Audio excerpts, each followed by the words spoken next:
বিশ্বনবী বলেন, মান ক্বারাআ আয়াতাল কুরসি দুবুরা কুল্লি সালাতিন মাকতুবা লাম ইয়ামনাহু মিন দুখুলিল জান্নাতি ইল্লাল মাউত। প্রত্যেক ফরজ সালাতের পরে কেউ যদি আয়াতুল কুরসি পড়ে, তার জান্নাতে ঢোকার ব্যাপারে আর কোনো বাধা নিষেধ থাকে না। একটা জিনিস ছাড়া, সুবহানাল্লাহ, আর একটু পরে কোন একটা জিনিস ছাড়া, ইল্লাল মাউত, সেটা হচ্ছে মৃত্যু। লোকটা মরে না তাই জান্নাতে যায় না, মরলেই জান্নাতে। এবার সুবহানাল্লাহ।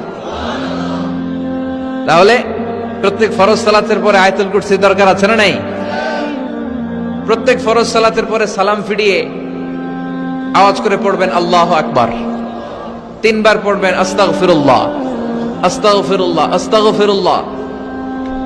সুবহানাল্লাহ 33 বার, আলহামদুলিল্লাহ 33 বার, আল্লাহু আকবার 34 বার। অথবা শেষে 3টা 33 বার পড়ে মিলাবেন লা ইলাহা ইল্লাল্লাহু ওয়াহদাহু লা শারীকা লাহুল মুলকু ওয়া লাহুল হামদু ওয়া হুয়া আলা কুল্লি শাইইন কাদির।